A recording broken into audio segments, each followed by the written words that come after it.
Welcome to What Off Season.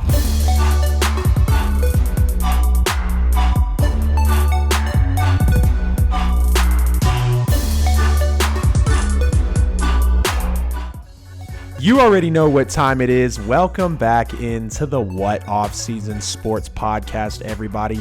Coming on the show today, I'm giving you the entire NBA postseason predictions for the upcoming bubble situation we are in. You got to think, who is going to win it all with this crazy bubble situation with only the 8 games coming back, but they're all important as they're seeding games for every team to decide their final placement in the playoff bracket. Do any dark horse teams actually break through? Stay tuned for the full predictions on the upcoming season. As always, catch us on Apple Podcasts, Spotify, YouTube, wherever you get your podcast at. And as you're listening to this episode right now, you can go ahead and head over to the Facebook, Instagram, or Twitter. Check our bio really on any of the social media platforms. That's our link tree. Every sports post we have, every podcast, everything that What Off Season pushes out, guys, is going to be right there in that link tree for you. But let's go ahead and dive right in to these NBA predictions, everyone. Let's just get with the seeding first. I'm going to go by the seeding, then obviously each round of the playoffs, and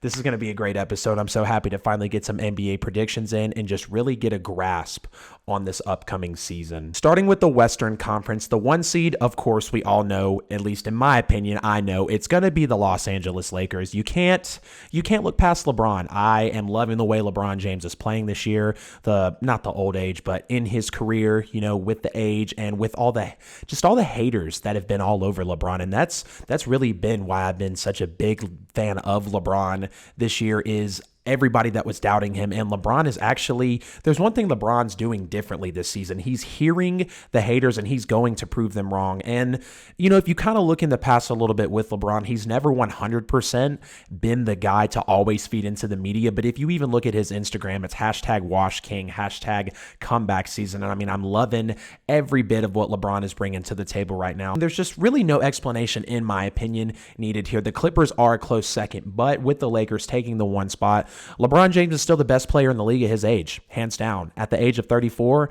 And you look at AD. AD's the best center right now. AD is still playing very good basketball. Yes, the health is a concern, of course, but AD is still a great center, a good piece for LeBron, and especially when the postseason comes around, to have another weapon in Anthony Davis will be fantastic for the Lakers also. But then you just even look past the 2 superstars. You have JaVale McGee, Danny Green, KCP, Dwight Howard. I mean, yes, I know the scare with Rondo breaking the hand and Bradley opting out of the season. That did have a lot of Lakers fans uneasy, and I get that. It even made me kind of want to back off my predictions in a way, but if anything, I feel like this is just going to fuel the franchise to get back to the title after so many years of just being all out of whack in basketball. And you even look even more into who they signed to replace the 2 that I just mentioned that are not in the lineup anymore. J.R. Smith, he can still get buckets. He's still a 3-point shooter. And then you also go and look at Kyle Kuzma, who's still trying to earn his stripes with the Lakers. In my opinion, Kuzma is good, but he's still got game to work on. And the same with Caruso. I don't necessarily trust Kuzma and Caruso in place of Rondo, but I think with the presence of LeBron and AD, they will definitely be able to lock up that 1 seed in the West. And you even look into the numbers. The Lakers are top 5 in both offense and defense right now. They are 8th in the NBA in rebounds right now, and they're the best team on the road. You look at their road record, they are the best in the NBA on the road right now. Now, I know that doesn't matter. It's a neutral team, but it shows you they can play anywhere, and I think they're going to be fine at the neutral site in the bubble, and they shoot a league best 62% at the rim. With LeBron James and Anthony Davis, they are going to lock up the 1 seed. Now we go to the 2 seed. Of course, you can kind of guess this one as well. It is the other LA team. The Clippers will take the 2 seed in the Western Conference. And, this one isn't really tough either, taking a look at everything. It's kind of like with the 1 spot in the Lakers. You have Kawhi, you have Paul George, and you have Patrick Beverley, you have Montrezl. I mean, so much defense with this Clippers team, and it's going to make for a beautiful showdown towards the end of the postseason. But you even look at the 6th man of the year in Lou Williams. Now, that is going to hurt because reports did break that he was in Atlanta and he's in a 10-day quarantine, which will make him miss 2 of the games to start out the seeding, which realistically probably won't affect the Clippers that much, but it will be a loss for them on the bench if you think about it. And again, one of the top defenses in the league. You look at Paul George. Kawhi Leonard is the best two-way player in the league. He's the best. Get a stop, get a bucket. I can hold you up on this end and then come down and score for my team on my basket. The best player in that facet in the game right now. And the Clippers are ready to square off with the Lakers later on in the year, and I'm kind of a little bit foreshadowing the predictions, but I mean it's going to be Lakers-Clippers Western Conference Finals. The third spot for the West is going to be the Houston Rockets, and I know the Rockets might seem a little high right here, but I want to have faith in the Rockets. 3 straight first-round exits for Russell Westbrook, and then you're looking at James Harden, one of the most aggressive scorers in the league.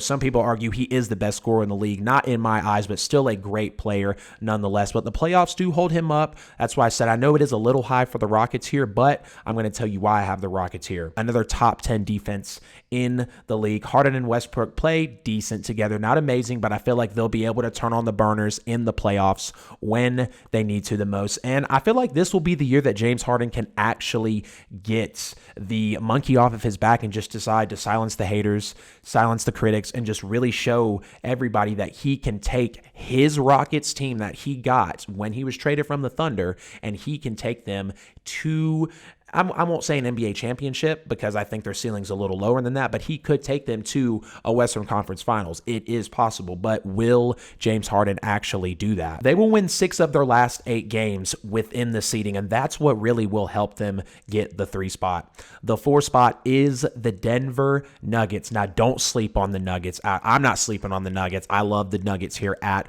the 4 spot. Jokic was playing his mind out earlier in the year. Some people were saying he had a possible MVP season, an MVP campaign going before the entire NBA was halted. And then you look at Paul Millsap, who is a huge veteran player in the NBA. You saw what he did with the Atlanta Hawks, but he was still late in his career able to perform. And he's really going to be able to spearhead the Nuggets into that 4 spot with Jokic. The Thunder are going to take the 5 seed in the Western Conference, and they're playing their minds out right now. This is the best season they've had since KD left. You can look at the numbers, especially the record, and these guys are just playing really hard right now. A huge force in Steven Adams, who's been in OKC for a while. I love Steven Adams, one of my favorite big men actually in the league. But even just looking further, they have players across the board, and the record doesn't lie, like I said. And as of right now, they are just 2.5 games back of the Nuggets. I do have the Thunder at the 5 seed, and like I said, they're playing their minds out right now. They're playing super hard for their head coach, and that hard work and that drive will land the Thunder at the 5 spot. At the 6th spot, I do have the Utah Jazz, and some people might think the Jazz is a little low here, but I think the Jazz are limited offensively when it comes to the Western Conference teams that they actually stack up against. But another well-rounded team in the Jazz, potential defensive player of the year in Rudy Gobert. And then I'm a big fan of Donovan Mitchell. I like the way he plays, and I think Donovan Mitchell and Rudy Gobert will be able to play well, not great, but they'll be able to play well and get the 6th seed in the Western Conference. And you look at Bogdanović, who is a very solid player as well, and they're really going to need him to step up because we can see the numbers with him and without him in the lineup. It is important for the Jazz to have Bogdanović in the lineup. And Mike Conley is a seasoned vet. We all remember Mike Conley in the Grizzly days, and now that he's actually with the Jazz, I mean, Mike Conley's a good player. He has the 3 ball, and he's just a veteran point guard that will provide that much-needed floor management and presence in the playoffs. And being the 6th seed, they're going to go up against a high team first, so they're going to have to play tough in the first round. The 7 seed is going to go to the Mavericks. Yes, I know.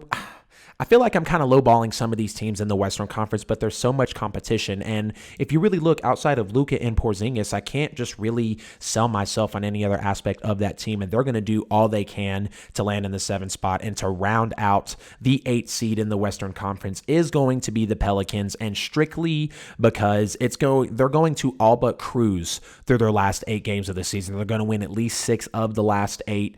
And like I said, only losing 2 of those. And this bumps them into the 8th seed where Zion Williamson will witness the playoffs in his rookie year. Going into the Eastern Conference now for the seeding, the 1 seed, we all know it's the Milwaukee Bucks, of course. Second best team in the league behind the Lakers, in my opinion. Arguable MVP in Giannis Antetokounmpo, who is a great player, the best rim player right now, reigning MVP. Arguably another one coming right after. I think it's LeBron James. I don't know why people are doubting LeBron. I mean, he's undoubtedly the best player in the league right now. He's still athletic as ever. He can still shoot. And the fact that he is propelling that Lakers team that was such a mess last year, handling the Kobe death so well, being able to transition to another huge franchise. LeBron has even silenced me because I was downing on him a little bit. Not even a little bit. I was downing on LeBron when he went to the Lakers. But to see what he's been able to do, I got to give the man his credit. You look at Giannis right now, he's playing his mind out, leading the NBA in player efficiency rating and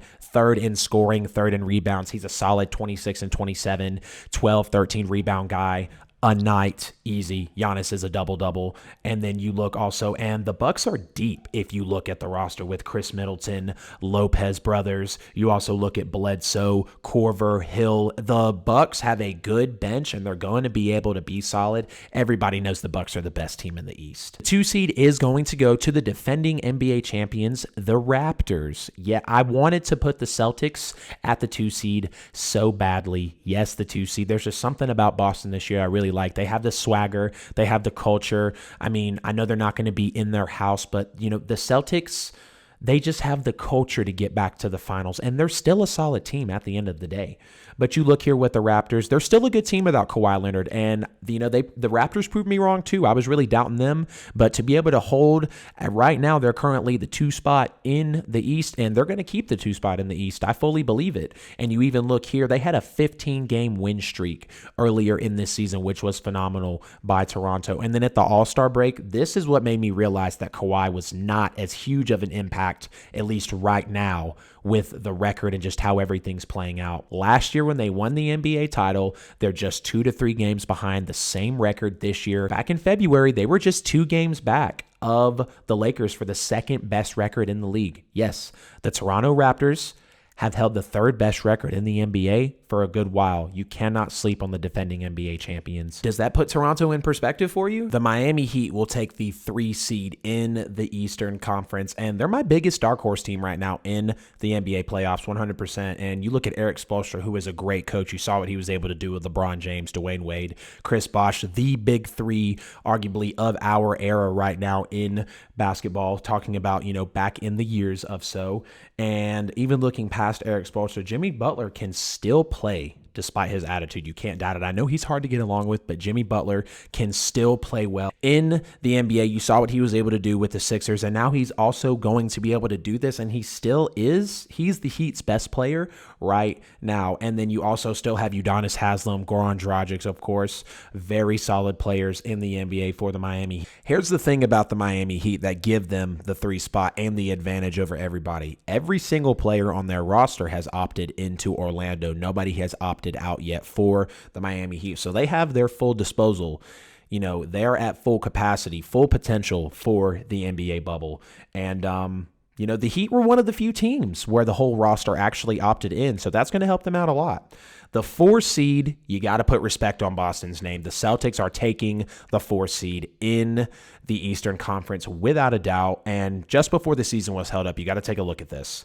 They were the 3rd best in the league in net rating, behind the Bucks, who were way out there, and then just behind the Lakers at 2nd place for net rating. If you don't know what net rating is, it's the difference in points between the points you give up and the points you allow. They were at the 3rd best in the league. The Bucks were way up there, and they were just behind the Lakers. So that has to put Boston in perspective for you. And then you also look, they were top 5 in both offense and defense. And the only other 2 teams in the NBA who were top 5 in offense and defense was the Lakers and the Bucks.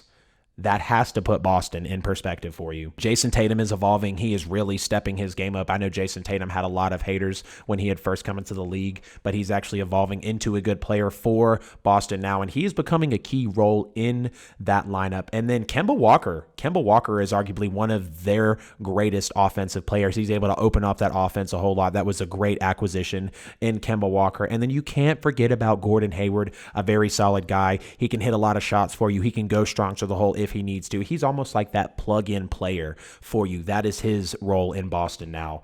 And the number 5 seed is going to go to the Philadelphia 76ers. Now, I have a love-hate relationship with Philly a little bit because when you look into really who Philly is as a team, they're wildly inconsistent. Are you going to get a healthy Ben Simmons and a healthy Joel Embiid who are able to click on all cylinders and really mesh with each other well in the basketball game in the time of the playoffs, the pressure of the playoffs on that young team? Can they overcome that?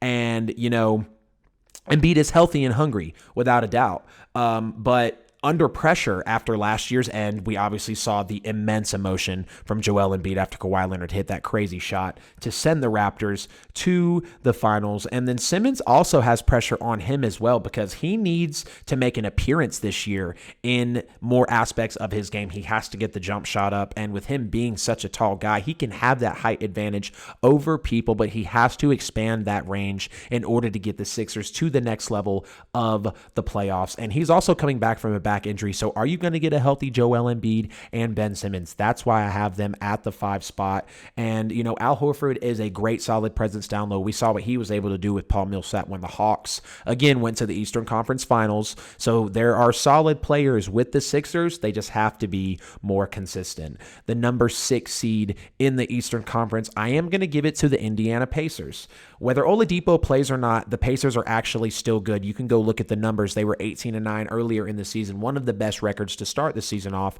and Oladipo hadn't even played yet. He was not healthy, and people were wondering how much better will they get when Oladipo plays. And if you even look now, Oladipo's been giving reports that his body is trending in the right direction. So I expect Victor Oladipo to play for the Pacers, but even without him, they're still a good team, and they were like I said, they were doing just fine without him. But adding him, of course, and healthy at that, it's going to make him a presence, and it could really fire them up, having him come back from injury, almost really having that underdog mentality without having their superstar player. And then Malcolm Brogdon was heating up at the end of the season as well. You cannot deny that. Alongside Miles Turner, the crew was really coming together to be able to make a force in the Pacers. The 7 seed, I'm going to give to the Magic, and then the 8 seed, the Nets are just honestly barely going to squeak in there. The only reason they are making it is because the Wizards are so low, and with Bertrand sitting out for the Wizards, that doesn't help anything at all. But you have to look.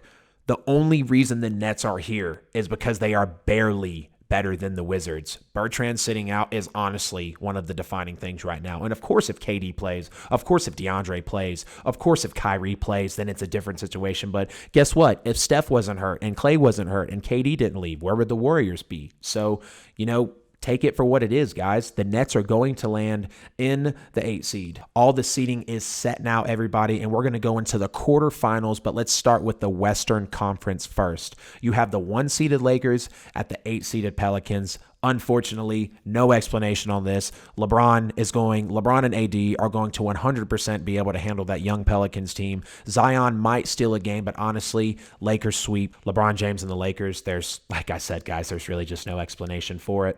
And then you move on into the number 2 Clippers versus the number 7 Mavericks. And really another matchup of the same aspect here. This will be a better series, but really not by much. The offensive lethality combined with a constructing defense that the Clippers have, it's just really going to be able to put the Mavericks away early on. And the Clippers are 100% going to win this series without a doubt. Luka and Porzingis have the chance to steal a couple games, but realistically, the Clippers are not going to have a first-round exit by any stretch of the imagination. So 100% the Clippers could sweep, but no more than 5 games in my opinion. Now you have the number 3 Houston Rockets at the number 6 Utah Jazz. And James Harden and Russell Westbrook will have plenty of fun with Rudy Gobert and Donovan Mitchell early on.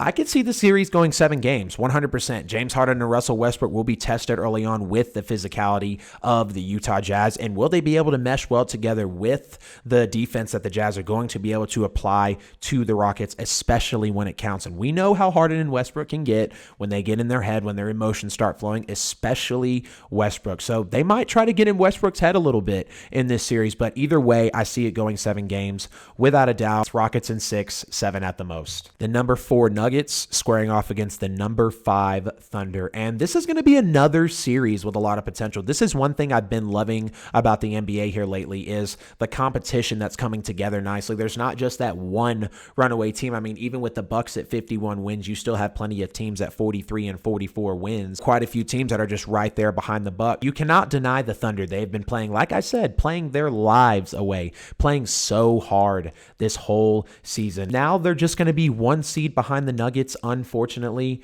And OKC has some depth to the roster, but I'm still going to trust Jokic. I'm still going to trust Millsap. I'm still going to trust Plumlee. And they're just going to get it done. They're going to really spearhead that Nuggets offense, and they're going to be able to play solid defense as well on the Thunder. And I'm going to take the Nuggets in 6. Eastern Conference quarterfinals now. We have the 1-seeded Bucks versus the 8-seeded Nets. And poor Brooklyn, man. They're going to get swept 100%. Bucks are going to blow them out of the water. Giannis is going to have plenty of 25 and 10 games. Let's just go ahead and get to the next series with it. We have the number 2 Raptors at the number 7 Magic. And it's really going to be the same concept here if you take a look at it. The Raptors overall are just the way better team than the Magic in this series. Siakam, Lowry, Van Vliet, Ibaka, Gasol, and then you just compare them to the Magic. Aaron Gordon, who else? Aaron Gordon's going to have a first-round exit, no doubt, and the Raptors sweep here also. Now you have the number 3 Heat versus the number 6 Pacers, and this series will be a good one to watch at times because the Pacers have a solid lineup, and with a healthy Victor Oladipo, like I said, they're only going to be that much more dangerous, guys. And then they will be there to prove themselves at the end of the day with or without Oladipo because they've been a hard playing team all season. And then Jimmy Butler and crew, of course, are going to be able to light it up for the Heat, and they'll be the more talented squad, the more tenured and seasoned squad at the end of the day. I think they have the better coach in Eric Spoelstra, and you just compare it roster to roster. The Heat are the better team, and the Pacers will win 2 games, I'm sure of that, but I take the Heat in 6 games in this series. The number 4 Boston Celtics at the number 5 Philadelphia 76ers. My favorite quarterfinals matchup all around. I am going to love this series 100%. This will be the best quarterfinals matchup in the Eastern Conference. And the Celtics are a really good team, and the Sixers have the potential to be a really good team, but the Sixers, they're still too inconsistent in my opinion. I don't know if Embiid and I don't know if Simmons are going to be healthy. It's going to ride on if Ben Simmons and Joel Embiid can get it together in the postseason because Boston will be coming to play without a doubt. They have a good coach. The Celtics arguably could have some of the best chemistry in the NBA and just creating the offense they can with Kemba Walker and all the weapons around him. It's going to be a great time for the Celtics in this round, but I'm going to take Boston in 6 games against the Sixers. They're the more mature, the more consistent, and just the overall better, well-rounded team. We are out of the quarterfinals, heading into the semifinals now. Let's start with the Eastern Conference here. We got the Bucks and we got the Celtics. This series is 100% going 7 games. The Celtics are, like I said, have some of the best chemistry in the NBA. You cannot doubt that. And Giannis is going to be tested with the fast-paced offense that the Celtics have. And you even look even more into it. This will be the most hard-fought series for both teams. Whoever comes out of this series winning, they are going to be beat. They are going to be gassed heading to the Eastern Conference Finals. And outside of Giannis, really, both teams are pretty evenly matched if you kind of look player for player, stat for stat. And that chemistry, I'm telling you, the chemistry that the Celtics have will be able to give the Bucks a run for their money 100%. And then the Celtics have immense fundamentals that they can utilize in the postseason. And they're just all around a very well-rounded, sound team. And they're going to scare Milwaukee in this round. They're going to scare the fans. They're going to scare Giannis. There's going to be times where they're going to feel like the Celtics are taking over this series. But I do have the Bucks winning in 7. I do think Giannis is on a mission this year. Like I said, it could be a game 7. Giannis is going to have to shoot the 3, shoot the jumper for the win to really prove to himself and to prove to the league he belongs in the Eastern Conference Finals. I'm taking the Bucks in 7, but it's going to be close. An overtime victory in game 7. The Raptors and the Heat. And yet again, a massive potential to go 7 games. I think this playoffs is one of the most contested playoffs. The most 7-game series possibly could be present in this weird NBA bubble situation here. But the Raptors have earned their respect going through the league. They've made it this far. They're chasing that back-to-back title, the back-to-back NBA championships. And the Heat are emerging as a dark horse contender. Like I said, a very high dark horse of mine. And I'm liking the Heat. I like Jimmy Butler. I know he's hard to get along with. I love Eric Spoelstra as a coach. He really put himself on the map when he was able to propel the Heat with LeBron, Bosh, and Wade to the finals. And I would like to say that the Heat have the coaching advantage here, but you have to look, Siakam, Ibaka, Gasol, they will be a force in the big section down low for the Raptors, and they really could end up bullying the Heat at the end of the day, along with being able to hit the mid-range shot very well. And the Heat are a good team. Don't get me wrong, the Heat are a good team. Jimmy Butler is going to be able to make things happen for them. Udonis Haslem, Goran Dragic, they have players for the Heat, but I do have the Raptors winning in Game 6. It could go Game 7. I'm going to say Raptors in 6 just because I feel like the Raptors will be able to catch the Heat off. And I just don't know if they'll let it go 7 games because I know the Raptors are very lethal. Over into the Western Conference now for the semifinals on the What Off Season Sports Podcast. We're throwing you our 2020 NBA Bubble postseason predictions. I'm Adam Lewis, host of the show. Thank you so much for tuning in today, everybody. Don't forget about the bio on all of our social medias. Click the link tree there. Every podcast, every sports content piece we are putting out is 100% in the bio of our Instagram, Facebook, and Twitter, everybody. You have the Lakers and the Nuggets for the one Western Conference semifinal game here. And the Lakers will be tested in every round after being able to go through the Pelicans in the way they did in the first series, because they're going to be facing very good teams down the stretch. They're going to be facing teams that are challenging them. And Jokic is physical. Jokic is a physical player, and Millsap has been this deep in the playoffs before. So he's going to know how to handle some of the things LeBron and company are going to be able to throw his way. And he's played before against good teams at the end of the day. Not to mention the Nuggets have other pieces as well. And you have to respect the Nuggets. You have to respect the physicality of Denver at the end of the day. LeBron and AD will be tested with physicality. Like I said, Kuzma and Caruso are going to have to come through in this series. They're going to have to be able to make plays when Jokic and when the others of the Nuggets are going to be able to lock up LeBron and AD from time to time, because they're not going to have their way with Denver. Denver is a physical team, and Jokic will make sure it goes down that way. I'm taking the Lakers in 6 games, though. Yes, the Lakers in 6 games in this series, guys. No more than a 6-game series. If it goes 7, the Nuggets could have a chance to steal, but I don't even see it going 7. Lakers in 6 games. And then another great series here as well. You have the Clippers and you have the Rockets. Kawhi Leonard and James Harden, Russell Westbrook and Paul George. The matchups in this one will be heavily weighed. Everybody will have their eyes on this series for the matchups that are going to be present. This series will showcase plenty of offense from both ends, but at the end of the day, I will have the Clippers being able to clamp up Russell Westbrook and James Harden. I just think they're the better team. I think James Harden and Russell Westbrook are going to get very frustrated at times. Patrick Beverley loves talking smack. Montrezl is a great defensive player, and they're going to be dealing with the best two-way player in the game right now in Kawhi Leonard. Clippers in a hard-fought 6-game series, guys, and the defense will factor into this victory. To the Eastern Conference Finals, you have the Bucks and you have the Raptors, guys. Both of these teams are going to be flat out exhausted after playing long, hard-fought series just before then. And the pressure will be on both teams in this series, and you got to take a look at it this way. Will Giannis finally make the finals? Was Kawhi really the reason the Raptors made it as far as they did and won the NBA title? And the Bucks are going to have their hands full, as the Raptors will be a very strong starting 5, and they're going to be able to contend with the Bucks. You can almost argue, in a way, the Raptors arguably now, think about the veteran leadership in Ibaka and Gasol and the way Van Vliet has been able to play, and Siakam is still emerging as a player. Could they have the better starting 5 over the Milwaukee Bucks? I'm not saying they do, but could they? And then you also take a look deeper here. The Raptors have to now go against the best rim player in the game in Giannis Antetokounmpo, and the hungriest player, arguably, I think, except for LeBron James, Giannis is the hungriest player in the league and by far the hungriest player in the Eastern Conference. And Middleton and Lopez against Gasol and either Siakam or Ibaka will be a very key matchup in this series. It's going to be decided between a lot of the bigs. There's going to have to be some very valuable offense. There's going to be a lot of rim play, especially with Giannis. Siakam can get to the rim, but Siakam has a good two-way game as well. Look out for that Siakam Antetokounmpo matchup. Giannis has to mature a lot in these playoffs if he wants to prove himself, but really in this series more than anything.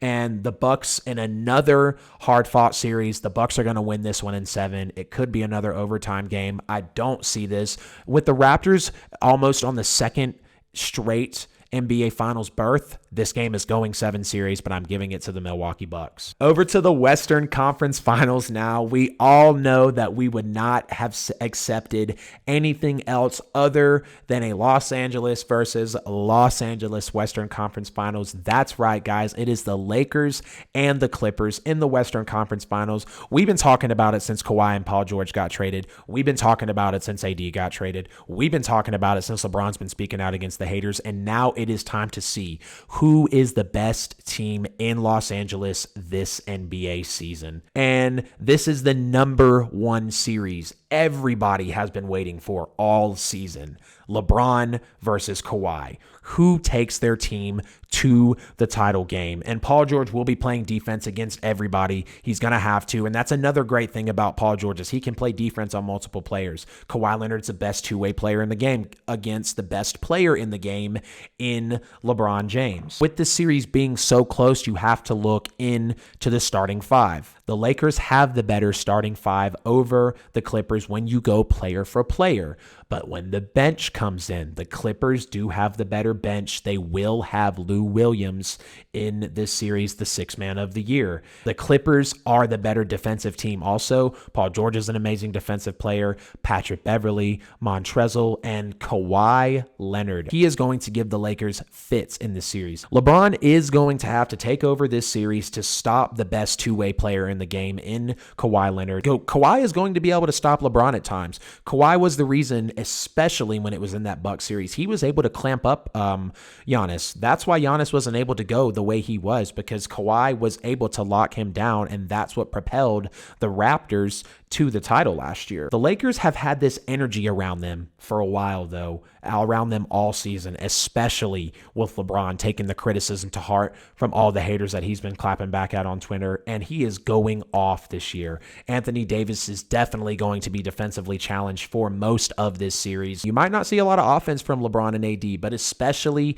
from AD. LeBron's good at adjusting to tough defense, but we got to see if AD is going to be able to adjust and be able to play a lot like LeBron to propel the Lakers past the Clippers. It's going to be a very hard-fought series for both teams. But in my opinion, at the end of everything, I just do not think the Clippers have enough. I don't think they have what it takes over the stretch to take down the Lakers. I don't know if I believe that hype yet, because we have not seen a whole lot of healthy Kawhi and healthy Paul George. So I've seen more of a consistency from the Lakers. I am taking the Lakers in 7 games, no doubt right here. Lakers advance to the finals. The one finals matchup that we are all going to love. We are at the 2020 NBA Finals, ladies and gentlemen. We have the Milwaukee Bucks and Giannis Antetokounmpo taking on the Los Angeles Lakers and LeBron James. The 2 best teams in the NBA will meet, representing the 2 best players in the league for a classic in the NBA Finals, guys. A young Bucks team who has been on the verge for years now is finally going to have their spot. They are finally going to be in the NBA Finals, but they are going to have it out for themselves. They are going to be ultimately tested as LeBron James will break into the NBA Finals for his 10th time. LeBron is going to maybe play the best series of his career right here. You got a young Bucks team against a seasoned, very methodical Lakers team featuring LeBron James, who breaks into double digits for the finals appearances. Don't just think that LeBron James and Giannis will be the only eye-popping matchup here either, because I do feel like I'm going to see a lot of AD and Giannis play. Look at the size matchup here as well. Two of the best rim players in the NBA. And then you have Chris Middleton. He's going to have to be a playmaker in this series in order to make it more than a 6-game series, or maybe even a 5-game series for the Milwaukee Bucks. He's going to have to take the pressure off of Giannis, because Giannis is going to get locked down at certain points in this series. It's going to happen with LeBron. It's going to happen with AD. But those LeBron and AD have proven that they can overcome that. Has Giannis proven yet that he can overcome these defensive locks that are put on him? Can he propel his offense above all these other defensive players he is going to be surrounded by? And LeBron James's defense in the finals, let alone his defense, LeBron is probably going to be guarding Giannis a lot, but look for the size matchup between AD and Giannis as well. And this finals matchup is going to come down to veterans, it's going to come down to leadership, and it's going to come down to maturity. All three things in which I feel that the Los Angeles Lakers will have the upper hand in. And LeBron James and AD will have to take control of this series in order to make it their championship year. The Lakers' ceiling is an NBA Finals title, not an appearance, a title. They are going to win the NBA Finals this year. And Giannis will be going against all odds, as he's going to have LeBron James. He's going to have Anthony Davis. He's going to have a lot of size in Dwight Howard and JaVale McGee and KCP to really put up with. And I just think at the end of the day, the Lakers, the deeper team, they're the more mature team. And LeBron James is not going to be stopped this year. He is winning the NBA Finals. Los Angeles Lakers winning the finals in 6 games with LeBron James as the finals MVP. So there you have it, everybody. The Los Angeles Lakers are in my prediction to win the 2020 NBA Finals for the bubble situation. LeBron's not going to be stopped. He's been playing lights out this year. LeBron will win MVP. LeBron will win the finals, and LeBron will win the finals MVP. That is going to wrap up today's episode of the What Off Season Sports Podcast, everybody. I super appreciate you guys, as always, taking your time to come to the show today, show your support. We're on Apple Podcasts, Google Play, Spotify, YouTube, everywhere your podcasts are at. Like I've been mentioning with the new link tree, go check out the bios on all the social medias. Every podcast, every sports content piece that we put out will be in that link tree. Go comment, go like, go subscribe, get some engagement. As always, everybody, stay tuned for next week's episode of the What Off Season Sports Podcast. That is What Off Season, signing out, everybody.